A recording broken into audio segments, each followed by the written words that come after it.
Morning. Welcome to this Ninja Skill Booster. This is one of my favorite topics because this can help get our emails under control.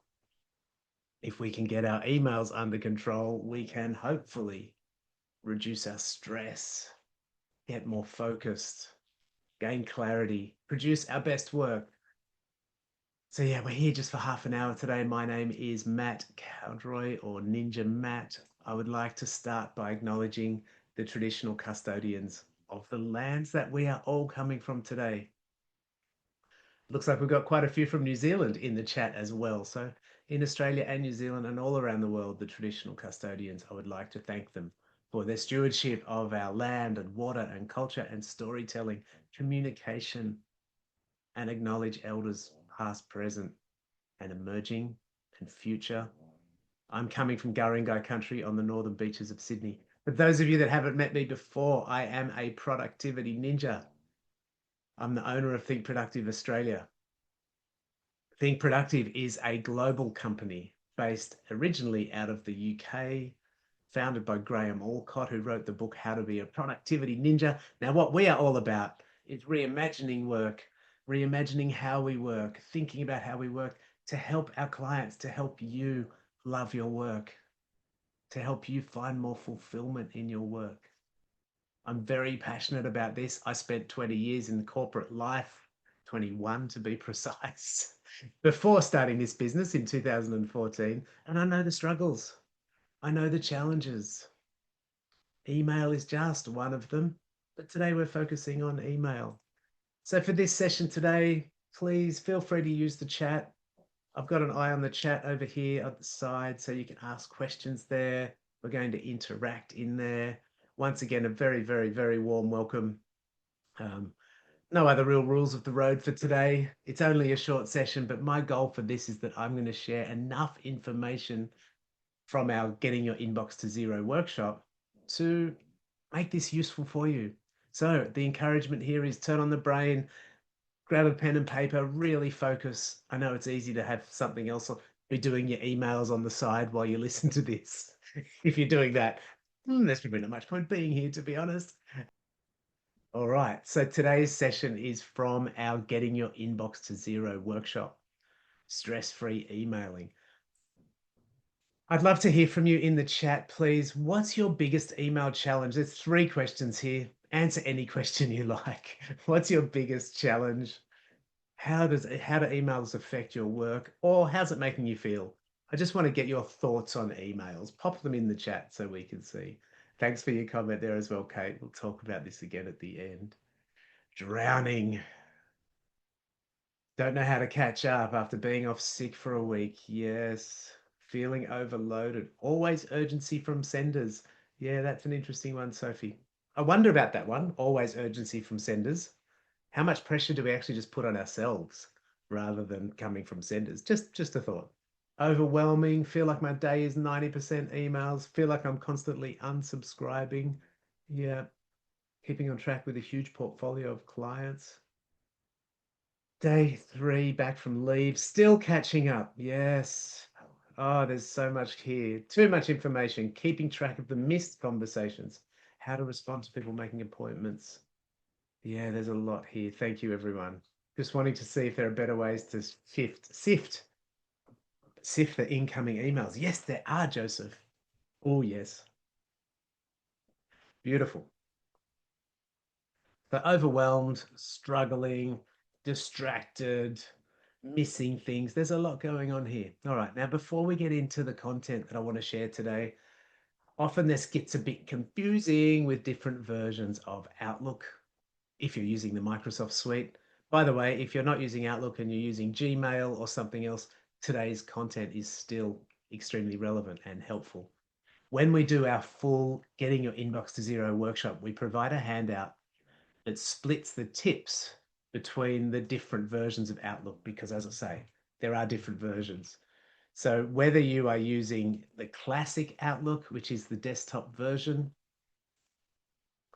the new Outlook on the desktop, or the web Outlook, today is still helpful no matter which version you're using, because today's more about the mindset and the workflow rather than the specific technology. So even if you're not using Outlook, today's still relevant. When we run the full workshop, we do more technical training and provide some specific skills on the differences between the different versions. There's pros and cons of the different versions. Um, yeah, we won't get into that debate right now. Classic versus new. Not liking the new Outlook, says Marianne. Yeah, it takes a bit of getting used to. As I say, there's pros and cons. So, email, it's still in this constant flow of information. It's still a major distraction, not to mention Teams or Slack or all the other ways of collaborating that we have. But just thinking about email, we're receiving over 100 emails a day, depending on our role. We're checking emails roughly every 6 minutes. Whoa. When we think that it takes about 10 to 15 minutes to get into a state of flow, if we're checking emails every 6 minutes, actually, I'm just curious. Please put in the chat, totally honest. I'm not going to read out any names. This can't be seen in the recording.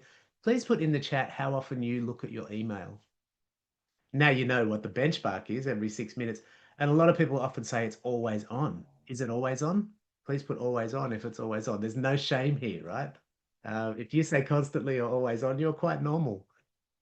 Yeah, lots of people saying always on. Some people saying 4 times a day or a couple of times a day. Well, you are ninjas, right? Some people turning it off for focus time. Okay.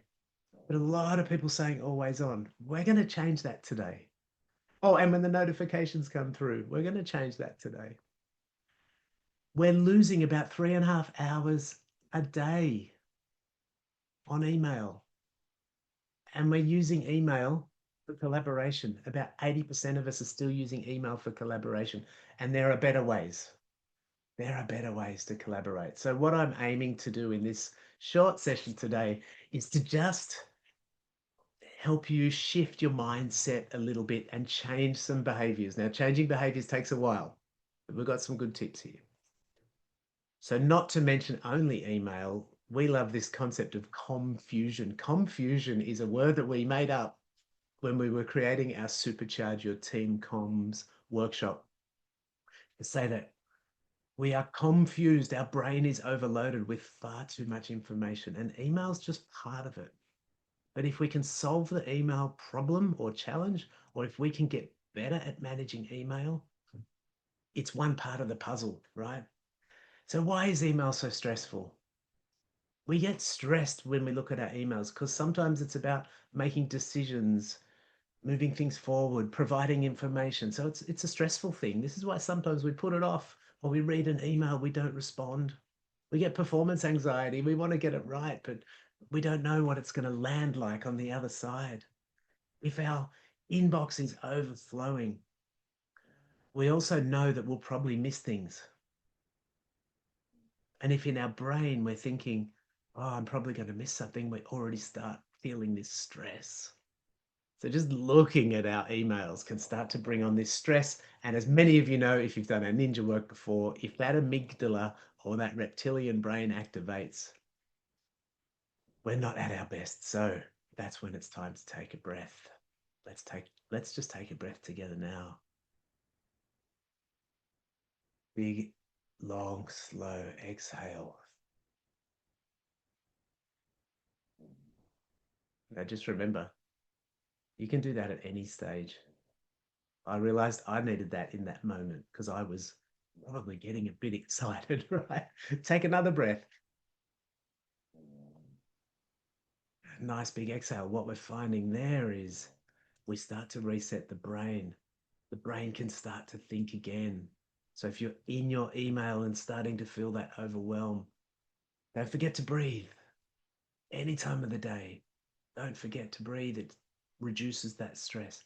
So we can lift this fog of email overwhelm, this fog of email stress. One mindset to shift is to remember it's not necessarily our emails that are making the impact, it's our actions, often our actions outside of our inbox. So, email is the most common form of communication or Teams these days. But don't forget that it's what you do outside of email that actually really matters. And you would have heard of the 80-20 rule. We apply this to emails as well. 80% of our emails really don't require action. They can just be archived or deleted. And 20% of our emails we send are producing 80% of the results. So look, they're just numbers, but it's just this concept from the Pareto principle that the 80-20 rule, that 20% of our effort is producing 80% of our results. Don't get hung up in that other 80% that's producing 20% of the results, right? Because that's just noise. So the key message on this slide, if you're taking notes, beware of the noise, right? Now, turning off the notifications, of course. People are mentioning pop-ups, notifications, things like that in the chat. Turn them off. Go into your settings, turn off the notification, turn off the sound, turn off the little envelope that appears at the bottom of the screen, turn off the bubble. We don't need to be notified when emails are arriving. The good thing to think about this is it's a massive distraction. It's stopping us from getting our work done. Now, unless you're an executive assistant or a receptionist or something like that, most of us don't need to have this on. Some people resist this, but honestly, this is a must. This is a must to gain back some control. Emails shouldn't be used for urgent communication. If something's urgent, people should be calling you or tapping you on the shoulder, right? So that's one of the first things. Turn off those notifications. Now, big mindset shift, excuse me, is to stop checking and start processing. Every time you check your email and you just leave it there and you come back to it, you're coming back to it and later and having to do the same thing again. So processing is allocating some time to do something with those emails that are in the inbox. File them, triage them, do something with them. And that's what I'm going to talk you through now, how to process, okay? So how to process. This is the crux of our Inbox to Zero workshop. It's not highly technical, but it's a mindset shift. We recommend creating some folders. These 3 folders have the @ sign at the front, at action, at read, at waiting. These become part of the flow, part of the workflow for emails. Every email that comes to the inbox then has a place to go. I'm going to explain what these different folders are. So when we're processing that inbox, when we want to get that inbox to 0, think about the action folder. Anything that takes less than 2 minutes, do it on the spot. Don't put that in the action folder. If it's some really quick response or something, just get it done. Get it done, get that email sent, get that email moved out of the inbox. Anything that needs a longer action, it's going to take you longer than 2 minutes, it goes in the action folder. The action folder becomes like your to-do list for your emails. It's not your full second brain that we talk about in our productivity ninja training, but it is your emails you still need to work on. The beauty of having them in the action folder is they're just the emails you need to work on. They're not getting lost in the huge list of rubbish. The read folder, anything you need to come back and read. Now, for me, the read folder is a little bit like a pile of magazines in the corner of the office here that I'll go back and read if I want to. So if it's an email I have to read or it's important for me to read, that actually goes, I actually put that in the action folder. Because if it's in the read folder, that's just if I choose. It's not a must do for me. It's where I put resources, newsletters, things like that. But you can choose how you want to define that folder. Then there's the waiting folder. The waiting folder is if you're waiting other people to do things. So there's no action for you yet, but you might want to follow up. You might want to put some emails in there just as some reminders. So they're the 3 key folders. There's another one if you're putting down a list of folders called @CC, and I'll explain what we use that one for at the end, the @CC. Another critical folder is the attic. So you can create another folder called @attic or @completed. Or you can just use the archive folder in your emails for this. What the attic does, I'll keep calling it the attic for now, but this could be called completed, or you could use the archive. What the attic is, it's a place to put all the emails when you're finished with them. This is a massive time saver for many of us. Many of us leave the emails in our inbox because we think I'll file them later because I've got 300 subfolders and filing is a pain in the neck. So the question that's worth asking is, do I really need all those subfolders? When I started Think Productive Australia, New Zealand, I created a subfolder for every client, and now we've had like 500 or 600 clients. I no longer have a subfolder for every client. All the client emails go in my archive, and I can always find them. It's so much easier than having to try to file everything. So seriously consider tidying up your subfolders. Maybe have a subfolder for travel, or a subfolder for human resources or personnel, or a subfolder for procedures or something. But do you really need subfolders for everything else? Probably not. This is sometimes the biggest game changer for people, just to get away from this burden of having to file. How does that feel? Can everyone just put a comment in the chat? What are you feeling right now as I talk about all this? What are you feeling about the attic? Or are there any questions? Pop them in the chat. What are your thoughts? What do you think about tidying up your subfolders? Is that freaking you out? Or is that okay? So logical. Feels like more work a bit. Good point, Kylie. Might feel like more work. Yes, a valid concern. Great idea for the attic. I feel better already. Okay, nice. Relief, but scary as I have to sort all of my emails to get there. Interesting, Sandra. Maybe not. Okay. Never getting back. One issue I have is never getting back to those folders. Yeah, well, that's part of the process, making sure we're following the full process and getting back to those folders. Yeah. Now, to the comment that this might feel like more work. It is more workflow. We are doing a little bit more with the emails, but it doesn't take a lot of time. And the triaging, the mental aspect of that triaging does help to create clarity.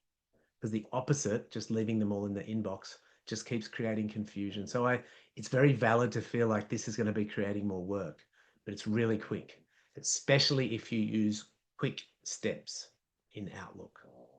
If you've never seen quick steps, we cover those in the full workshop, but just Google that, have a look at quick steps. That can make it a lot quicker. Quick steps is a game changer. Thanks, Hannah. Yeah. Can't wait to delete some subfolders. Yeah. So this is the flow. Essentially, you look at the email that's in the inbox when you're processing it. I'm just going to point to the other screen here. Is it actionable? If there's no action, on the spot, delete it or file it. And if you're filing it in that attic, it's so quick and so easy. If there is an action, if it's less than 2 minutes, do it. Get it done. Don't come back to it later. If there's an action and you can defer it till later, like it's more than 2 minutes, you have to defer it till later so you don't get bogged up in it. Put it in the action or the read folder. So from the inbox, it's got somewhere to go. If it's something you can delegate it and then put the email in that waiting folder so you know you've delegated it and you're waiting for someone else to do something. Pretty straightforward flow. I'll include this flow chart in the follow-up email today. So it is a bit tricky. It feels like riding a bike sometimes. Getting the folders set up is the first step, and then clearing out that inbox. Now, someone mentioned I'm going to have to sort out all of my emails to get there. Well, my recommendation is always anything that's old. Now, that's a controversial word, old. Anything that's old, just all of the old stuff in the inbox, start by putting all that in the archive or the attic. Now, old to me would be anything older than a month. Because if you haven't done anything with it for a month, it's probably too late, or there's probably been a reminder, or something's happened in the most recent month to remind you. So just get rid of all that old stuff. Be cautious of trying to be too perfectionistic about this. If you think I've got to file all of those 10,000 emails, you will never finish. So that stage we call hacking. Hacking is getting rid of lots and lots of old stuff in one go. So we've only just scratched the surface. I'm going to mention a few more tips now Obviously, our full Inbox to Zero workshop covers all the details and all the technical support. But there's other things to consider. Flagging emails. Now, some people love flagging emails. This is an option. It's not part of our standard Inbox to Zero process. But if you want to flag emails to prioritize them or make them more obvious, go for it. The other thing to consider with flagging emails is if you're using Microsoft To Do, and we talk about that more in our Productivity Ninja and Microsoft training. If you're using Microsoft To Do and you flag an email, it pops up in Microsoft To Do as a task. So that's quite cool. So I'm not going into all the details of this today because this is our free short webinar, but I'm just giving you these thoughts. Quick parts are like snippets of text or text that you reuse over and over again. In the new Outlook, they're called My Templates. Quick parts is a nice way to store text that you reuse over and over again. Quick steps are those shortcuts I was talking about, where you can set up quick steps. You can pre-program them like a little macro in Excel or something. You can pre-program them to do things.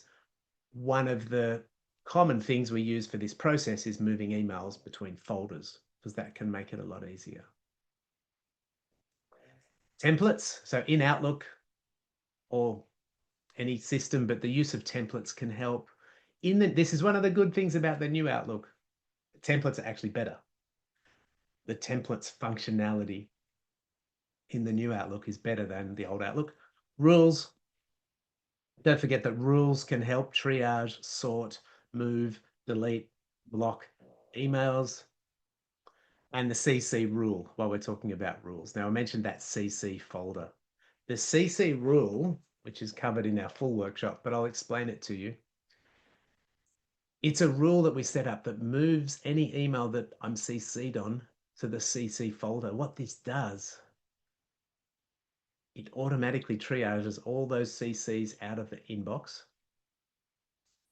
and puts them in a separate folder. That means what's in the inbox is anything that's been sent to you. It's going to be more important. What's in the CC folder is anything you've been CC'd on. You can skim read that once or twice a day and put it all in the archive when you're finished. So that CC rule is a game changer. Are there rules for Gmail? Yeah, Tommy, they're called filters in Gmail from memory. Like 99% of our clients are using Outlook. So I'm very Outlook focused, but Gmail, I'm pretty sure they're called filters. We can do the same training for Gmail. I use it for my personal email, but not work. I love the CC rule. Yes. Felicity said, my colleague helped me clear all my old emails and inactive subfolders. Wow, Felicity, going for it. So there's a lot of other stuff there to consider. Didn't have time to get into all the detail for that today. So coming up, so thank you everyone for coming today. I've got another giveaway today, 2 giveaways, by the way. Coming up, we've got some public workshops, getting your inbox to zero. That makes sense, following on from today. So just to explain this, we run public workshops. So individuals or small businesses can buy tickets for individuals, single people. Most of our work is in-house workshops where we're running workshops for teams and organizations, in-house, private workshops, but we do these public workshop ones as well. So you're very welcome to come along to these. Before I get into today's offers, are there any questions? Pop them in the chat if you'd like to ask any questions. Quick steps is a game changer. How do you set up a CC rule? Yeah, good question, Robert. So it's basically just going into your rules, create a new rule. You'll see the options there. And it basically, the programming you put in there is where my name is in the CC box, move it to the CC folder. That's it. That's the programming. Quite straightforward. Thanks, Kerry, popping off. All right, I'm just going to stop the recording now. If you're watching the recording, thank you for watching. Come along live one day. You'll love it. All right, I'm going to stop the recording now.